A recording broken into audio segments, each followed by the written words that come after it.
Assalamu alaikum students and welcome to Forward Public School e-learning class 10. Subject is biology. This is chapter number 2, homeostasis, part 3, and I'm your teacher Saleha Kazi.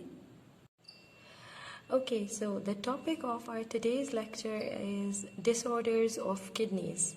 For that, I want you all to take out page number 24 of your biology book. Disorders of kidneys. Sometimes, due to some internal or external factors, the normal working of the kidneys may be disturbed. These situations are called disorders of the kidney.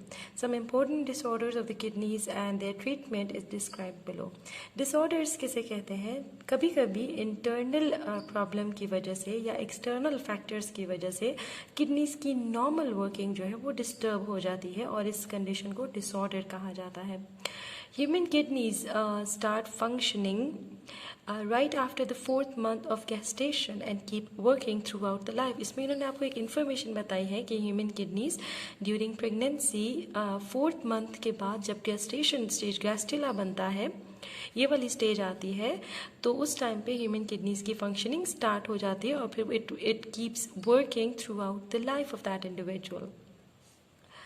Okay, सबसे पहले ये आपको science technology and society में एक question का answer दिया गया है. The question actually is why does diabetes cause kidney disease. Diabetes यानी कि शुगर की बीमारी की वजह से किडनी डिजीज क्यों हो जाती है? The blood vessels in the kidneys which function as filter are damage when there is high sugar in the blood. हमारी बॉडी के अंदर कुछ ऐसी ब्लड वेसल्स हैं जो कि फिल्टर के तौर पे काम कर रही हैं. जब हमारे ब्लड के अंदर शुगर ज़्यादा हो जाती है यानी कि डायबिटीज़ हो जाता है तो उसमें ये वाली जो ब्लड वेसल्स होती हैं ये ब्लड वेसल्स डैमेज हो जाती हैं.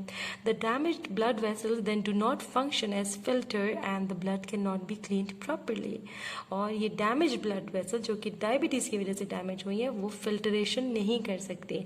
The body will have more water and salt which can result in the weight gain and ankle swelling. और शुगर की बीमारी में वेट का गेन होना और एंकल्स का स्वेल होना वो कॉमन है which is actually because of the non filtration of these blood vessels. Urine may have more protein and the blood may have more waste. Many people with diabetes also develop high blood pressure which can also damage their kidneys. और बहुत से diabetes के patients का जो है blood pressure भी बहुत high हो जाता है जिसकी वजह से किडनीज को काफ़ी नुकसान पहुंचता है. Now, when we talk about the disorders of kidney, the first disorder that we are going to discuss are kidney stones, which is quite common. We know that kidneys filter harmful substances from the blood. Sometimes the filtered harmful substances, for example, calcium oxalate, calcium and ammonium phosphate, uric acid, etc., gather in the kidney and make larger objects. Such objects cannot pass in the urine and are called kidney stones. हमें पता है कि kidney एक filter के तौर पे काम करती है और वो ब्लड को फिल्टर कर रही होती है. कभी कभी कुछ ऐसे सब्सटेंसेस होते हैं यानी कि कैल्शियम ऑक्जेलेट हमारी खुराक में आ जाए, कैल्शियम फॉस्फेट, अमोनियम फॉस्फेट या यूरिक एसिड, ये ऐसी चीज़ें हैं जो जमा हो जाती हैं किडनी में और एक लार्जर हार्ड ऑब्जेक्ट बना देती हैं. Such objects can not pass in the urine and are called kidney stones. ये ऑब्जेक्ट्स जो है वो यूरिन में पास नहीं हो सकते और इनको किडनी स्टोन्स कहा जाता है. Some stones may leave the kidney and get trapped in the ureter और यूरिनरी ब्लैडर. कुछ स्टोन्स जो है वो किडनी से निकल जाते हैं लेकिन वो ट्रैप हो जाते हैं, फंस जाते हैं यूरेटर में या यूरिनरी ब्लैडर में. These can then cause obstruction in the urinary tract. और ये जो स्टोन्स हैं ये फिर यूरिनरी ट्रैक के अंदर रुकावटें पैदा करते हैं. ऑब्स्ट्रक्शंस मीन रुकावट. अब ये calcium oxalate, calcium ammonium phosphate और यूरिक एसिड एक्चुअली में कहाँ से आया हमारी किडनी में? The presence of more calcium oxalate, calcium and ammonium phosphate in a person's diet may cause kidney stones. अब वो कौन सी डाइट है? वो है green vegetables, fats and dairy products जिसके अंदर बहुत सारे ये वाले प्रोडक्ट्स होते हैं जिसकी वजह से किडनी स्टोन्स कॉज हो सकते हैं. इसके अलावा extra amount of vitamin C and D in diet में ऑल्सो कॉज स्टोन्स. ये भी एक कॉज फैक्टर है. The other causes of kidney stones are reduced water intake, excess uric acid in the blood, urinary tract infections and alcohol consumption. दूसरे causes में हमारे पास अगर पानी कम पिया जा रहा है तो भी kidney stones हो सकते हैं. uric acid जो है which is the break down product of proteins, अगर ये बन रहा है, ब्लड के अंदर ज़्यादा हो रहा है, इसकी वजह से भी किडनी स्टोन्स कॉज हो सकते हैं। यूरिनरी ट्रैक इन्फेक्शन की वजह से भी हो सकते हैं, एंड अल्कोहल कंजम्पशन की वजह से भी किडनी स्टोन्स हो सकते हैं। Patients of kidney stones feel, अब उनको क्या सिम्टम्स फील होते हैं जब किडनी स्टोन्स होता है। In first paragraph we studied how are kidney stones formed, then we studied the causes of kidney stones, and now we are going towards the symptoms of kidney stones. Patients of kidney stone feel severe pain in kidney or lower abdomen. Other symptoms of kidney stones include nausea, vomiting, burning in urethra, frequent urination, foul smelling urine, blood and pus in the urine, and bloating. ये वो symptoms हैं जो कि एक kidney के patient को होते हैं। नॉर्मली किडनी में या लोअर एब्डोमेन में दर्द होना बहुत आम बात है।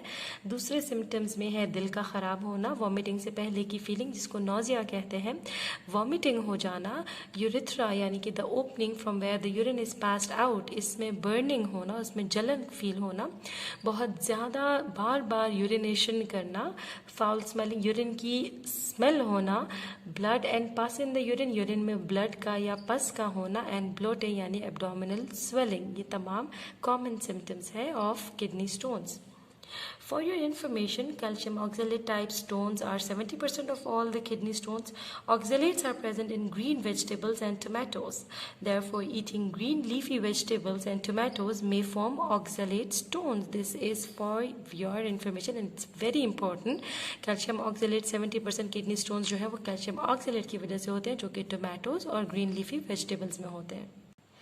Okay, now they are telling us to about the treatment of kidney stones. अगर किडनी स्टोन का साइज स्मॉल है तो पेशेंट को कहा जाता है कि वो बहुत सारा पानी पिए ताकि यूरिन से ही किडनी स्टोन पास हो जाए। लेकिन अगर स्टोन का साइज लार्ज है और वो इजीली पास नहीं हो सकता तो फिर पेशेंट को सर्जरी रिकमेंड की जाती है। पेशेंट की किडनी, यूरेटर और यूरिनरी ब्लैडर को ओपन किया जाता है और सर्जरी के थ्रू स्टोन्स को रिमूव कर दिया जाता है। Lithotripsy works best with stones between 4 mm to 2 cm in diameter that are still located in the kidney. Lithotripsy एक ऐसी टेक्निक है जो कि 4 mm से 2 cm डायमीटर के स्टोन्स को easily ट्रीट कर सकती है। It can be used to break up stones which are located in ureter too, but with less success. Lithotripsy में रेडिएशंस के जरिए स्टोन्स को हिट किया जाता है और उनको ब्रेक किया जाता है। ये उन स्टोन्स के लिए इस्तेमाल हो सकता है जो कि यूरेटर में भी मौजूद हो, उनको भी ट्रीट किया जा सकता है। अब लिथोट्रिप्सी में एक्चुअली क्या किया जाता है, the most recent method of removing kidney stones is called lithotripsy. ये एक नॉन सर्जिकल रिमूवल है किडनी स्टोन्स की, जिसमें सर्जिकली किडनीज को या किसी भी ऑर्गन को ओपन करके उसको ट्रीट नहीं किया जाता। इस टेक्निक में क्या किया जाता है कि it is use to break up stones present in kidneys, ureter और यूरिनरी ब्लैडर। इस मेथड में stone inside the kidney is targeted by shock waves. Shock waves जो है वो स्टोन, उनके ज़रिए स्टोन को टारगेट किया जाता है। ये रेज जो है ये डायरेक्ट जाकर स्टोन को हिट करती हैं और the shock waves break the stone into tiny pieces which are passed out of the body in the form of urine. और ये जो है टाइनी पीसेस में तोड़कर उसको यूरिन की फॉर्म में बॉडी से बाहर निकाल देती है। किडनी फेलियर या रीनल फेलियर जो है वो किस वजह से होता है? बहुत से रीजंस हैं जिसकी वजह से नेफ्रॉन्स जो है वो डिस्ट्रॉय हो जाते हैं। नेफ्रॉन यानी कि किडनी के सेल्स जो कि फिल्टर कर रहे हैं ये डिस्ट्रॉय हो जाते हैं और इनकी फंक्शनिंग रुक जाती है। इस कंडीशन को रीनल फेलियर या किडनी फेलियर कहा जाता है। इसके कॉजेज में है long term diabetes mellitus, hypertension, इसके अलावा severe infection in the kidney and over use of medicine like aspirin, ibuprofen, cocaine and acetaminophen can also cause kidney failure. Renal failure में nephrons जो है वो फिल्टर नहीं कर सकते ब्लड को प्रॉपरली, इसलिए जो यूरिया का लेवल है और दूसरे नाइट्रोजनस वेस्ट का लेवल ब्लड में इंक्रीज हो जाता है, जिसकी वजह से कॉम्प्लिकेशंस कॉज होती हैं। कैसी कॉम्प्लिकेशंस है? यानी कि increase in blood pressure and anaemia etcetera. खून की कमी हो जाती है, ब्लड प्रेशर का इंक्रीज हो जाता है। दूसरे सिम्टम्स में हमारे पास है वेट लॉस, वेट बिल्कुल कम होने लगता है, वॉमिटिंग, नोजिया एंड यूरिन में ब्लड पास होता है। Due to excess fluid in the body there is swelling in legs, feet and face. अब हमारे पास there are 2 types of treatments which are given to the patients of renal failure. The first type of treatment that is given to the patients with renal failure is dialysis. Dialysis में क्या किया जाता है, blood को क्लींस किया जाता है। वो पेशेंट्स का ब्लड जिनको रीनल फेलियर हो गया उनके ब्लड को मुकम्मल तौर पर साफ़ किया जाता है बाय एक आर्टिफिशियल मेथड है जिसको कहा जाता है डायलिसिस। डायलिसिस में ब्लड और जो डायलिसिस फ्लूइड है उनको ऑपोजिट साइड्स पर रखकर membrane, these are kept on the opposite sides of a membrane. Nitrogenous waste of blood pass through the membrane and enter the dialysis fluid. In this way the blood is purified. There are two methods of dialysis. इस method को समझने के लिए हम पहले dialysis की दोनों types को समझते हैं। डायलिसिस दो तरह की होती है, एक होती है haemodialysis and the other one is peritoneal dialysis.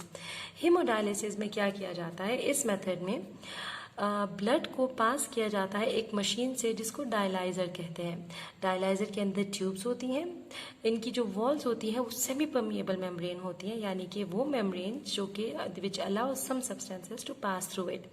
Blood flow करता है inside the tubes while the dialysis fluid flows outside. Extra water and waste diffuses from the blood into the dialysis fluid. The purified blood is then return back to the body. If you look at this diagram, यहाँ पर आपको dialysis दिखाई गई है। Patient की body से when से जो है वो ब्लड ले लिया जाता है। ये वो ब्लड है जिसके अंदर नाइट्रोजनस वेस्ट की तादाद काफ़ी ज़्यादा है because this patients kidneys I have stopped working. ये ब्लड जो है वो पास किया जाता है डायलाइजर में। इस मशीन को डायलाइजर कहते हैं जिसके अंदर ट्यूब्स लगी होती है। ये ट्यूब्स जो है वो सेमी परमिएबल है, सेलेक्टिवली परमिएबल है, मतलब they allow some substances to pass through it. यहाँ से ब्लड जो है वो नीचे की तरफ पास होता है और यहाँ से डायलिसिस का सोल्यूशन जो है, फ्रेश डायलिसिस का सोल्यूशन ऊपर की तरफ पास किया जाता है। ये सोल्यूशन क्या काम करता है, ब्लड में से तमाम nitrogenous waste and harmful substances ले लेता है। The substances which kidney is responsible to filter are purified and वो जो है यहाँ पर आकर हमारे पास जमा हो जाते हैं, जबकि प्योरीफाइड ब्लड जो है वो इसके पेशेंट की वेन में वापस भेज दिया जाता है। This type of dialysis where dialyzer is used, this type of dialysis is called hemodialysis. Next type of dialysis is peritoneal dialysis.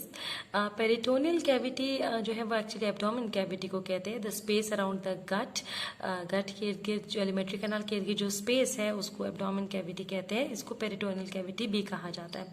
Walls of peritoneal cavity are lined by a thin membrane called peritoneum. इस peritoneal cavity की walls जो है वो उसकी membrane होती है बहुत thin सी, जिसको पेरिटोनियम कहा जाता है। The peritoneum has a large amount of blood vessels in it, बहुत ज़्यादा ब्लड वेसल्स होती हैं। In this method dialysis fluid is filled in the peritoneal cavity through a catheter. The waste material present in the blood vessels of the peritoneal membrane diffuses into the dialysis fluid. After some time the dialysis fluid is drained. This form of dialysis can be done at home. ये जो dialysis का method है, peritoneal dialysis, घर में भी किया जा सकता है। इसमें क्या किया जाता है, डायलिसिस फ्लूइड, इस केस में जो ये था वो इस केस में ये है। डायलिसिस फ्लूइड को पेरिटोनियल कैविटी के अंदर कैथेटर के थ्रू, एक ट्यूब के थ्रू जो है वो डाल दिया जाता है और पेरिटोनियल कैविटी को बिल्कुल इस डायलिसिस फ्लूइड से भर दिया जाता है। ये फ्लूइड ब्लड को फिल्टर करके उसमें से तमाम मटेरियल, नाइट्रोजनस वेस्ट ले लेता है और जो हार्मफुल वेस्ट मटेरियल है वो यहाँ पर वेस्ट मटेरियल कलेक्ट कर दिया जाता है। ये ऐसी डायलिसिस है जो कि घर में परफॉर्म की जा सकती है because there is no need of dialyzer और एन आर्टिफिशियल मशीन, बिकॉज यहाँ पर सिर्फ और सिर्फ dialysis fluid and waste fluid की ही ज़रूरत होती है। रीनल फेलियर के पेशेंट्स को एक तो डायलिसिस करवाई जाती है और जो नेक्स्ट इसकी ट्रीटमेंट है that is kidney transplantation. It is the advanced treatment of kidney failure. इस ट्रीटमेंट में हेल्दी किडनी एक डोनर से लेकर पेशेंट की बॉडी में ट्रांसप्लांट कर दी जाती है। जो किडनी का डोनर होता है, it may be a deceased person जो कि वफात पा चुके हैं, या फिर लिविंग भी हो सकते हैं। लिविंग डोनर मे और may not be a relative of the patient. In all cases the donors kidney is matched with the patients immune system. Her case में डोनर की किडनी को पेशेंट के इम्यून सिस्टम से, उसके ब्लड सिस्टम से match करवा के ही transplant किया जाता है। लास्ट टॉपिक में ये आपको बता रहे हैं कुछ मुस्लिम साइंटिस्ट का that have contributed to the studies of kidneys at various time among them. Abdul Qasim और अल फराबी का नाम जो है वो बहुत जाना जाता है। अब्दुल कासिम जो है, Abdul Qasim al Zahrawi is known in the west as Abulcasis. He is best known for his early and original breakthrough in surgery. इन्होंने बहुत जल्दी और सही सर्जिकल टेक्निक्स निकाली। इनकी बहुत फेमस मेडिकल इंसाइक्लोपीडिया, बहुत ही फेमस मेडिकल इंसाइक्लोपीडिया जिसको अल तशरीफ कहा जाता है, it is compose of 30 volumes, जिसके 30 वॉल्यूम्स है, 30 जल्दों में ये मुश्तमिल है। In this encyclopedia he described various aspects of surgical treatments based on operations perform by him. इसमें उन्होंने बहुत ही सर्जिकल ट्रीटमेंट्स बताई हैं, जिसमें उन्होंने बहुत से ऑपरेशंस अपने बताए हैं, including the removal of stone from the urinary bladder, dissection of animals and surgery of I, year and throat. ये तमाम जो है वो उसके अंदर मौजूद है। अगले साइंटिस्ट जो हम पढ़ते हैं इस रिगार्ड में, he is Al Farabi, great Turkish philosopher and scientist. Abu Nasr Al Farabi, known as Al Farabius, 872 से 950 AD तक ये थे। He wrote many books. He provided a lot of information about kidney diseases, including stones in the urinary bladder. For your information, Abu Bakr Muhammad ibn Zikriya al-Razi was born in 865 AD in Persia. He was famous Muslim doctor, scholar and philosopher. His most appreciated work was on kidney and bladder stones. He introduced techniques to remove kidney stones. His book, the Book of Formation of Small Stones, received critical acclaim all over the world. Thank you so much, students. This is the end of part 3 and end of your chapter 2, homeostasis as well. I hope आपको समझ आ गई होगी. Now you all will be able to complete the exercise which is given at the end of your chapter and also answer all the questions of your exercise. The answers are already provided you in the form of the notes that we've given to you. Good luck with that. Stay home, stay safe.